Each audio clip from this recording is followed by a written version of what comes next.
Um outro assunto que está bastante evidente também, com a proximidade desse pleito, é a liberação das emendas, né, pelo governo federal.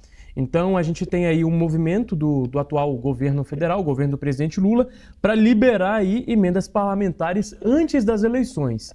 Até que ponto, Renato, essa ação do governo ela é legal? Ela é respaldada pela justiça? Até que ponto e em que ponto a gente precisa ficar de olho para que não haja, por exemplo, um envio, né, de emendas para mais pessoas que estejam ligadas a tal candidato ou não?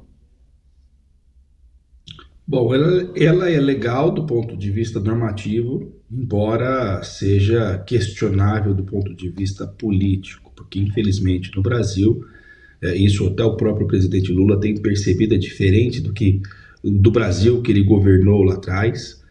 Hoje o parlamento brasileiro ele dispõe de uma ferramenta de relação a essas emendas. Ou seja, o Poder Executivo, que deveria fazer a promoção das políticas públicas, fica muitas vezes refém dessas emendas do Poder Legislativo. O governo liberou dinheiro para que os parlamentares utilizem. E evidentemente que vão utilizar esse recurso nas suas bases. Não é o governo federal que vai dizer onde construir, por exemplo, uma escola, mas sim o deputado federal que tem a sua base que vai falar, olha, esse recurso aqui vai para a destinação da escola e a escola vai ser na cidade tal, porque na cidade tal eu tenho base eleitoral. E é isso que estamos a dizer. Bom, essas emendas aconteceram agora e principalmente são as chamadas emendas PIX, que é um dinheiro que cai na conta da prefeitura, evidentemente das prefeituras que têm relações boas com esses parlamentares, deputados e senadores, e esse dinheiro muitas vezes pode ser utilizado para vários tipos de situações. Essa é a nomenclatura que se deu popularmente da chamada emenda PIX. Qual que é a grande situação que se deve ter cuidado em relação a isso? Evidentemente que os prefeitos que usarem e abusarem desses recursos, fazendo disso uma plataforma, um palanque para a reeleição, estarão violando a legislação eleitoral naquilo que diz respeito ao abuso de poder político. E se utilizarem a máquina de maneira escancarada para conseguir a reeleição ou para fazer a sucessão de um partidário, um correligionário seu, podem correr o risco de perder o mandato e se transformarem em inelegíveis. Eu sempre faço essa lembrança. Nós temos uma justiça eleitoral que é bastante atuante, tanto é atuante que o ex-presidente da República, por abuso da máquina, foi condenado por abuso de poder político e está inelegível.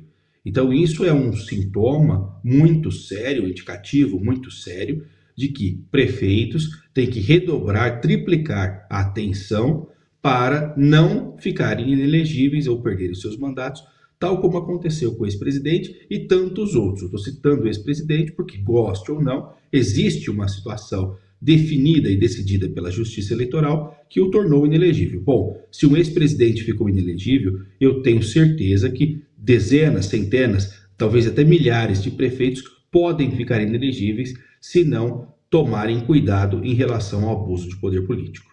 Agora, Renato, você me corrija se eu estiver equivocado, mas já no dia 6 de julho agora, a partir desse período, o pagamento de emendas é vedado pela lei eleitoral, né, por conta desse repasse para obras, por exemplo.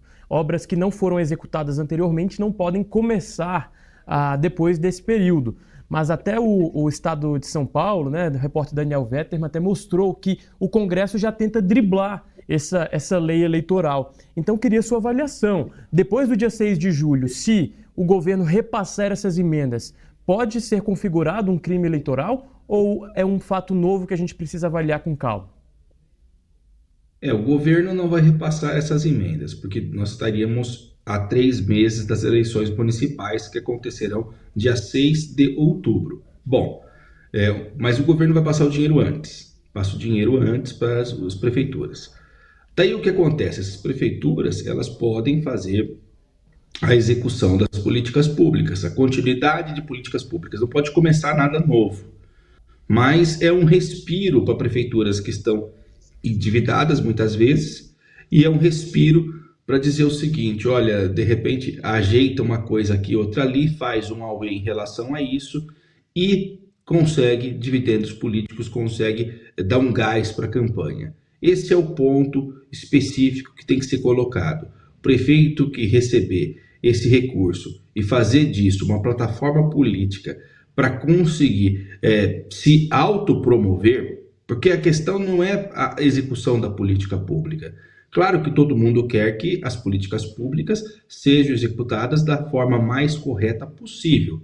Acontece que alguns gestores, ou não tão alguns assim, muita gente faz a utilização da prefeitura e dos recursos da prefeitura como uma plataforma política pessoal, fazendo uma um autoelogio e tudo mais, e mostrando-se como um salvador do município, alguém que resgatou o município, esses prefeitos tentando a reeleição.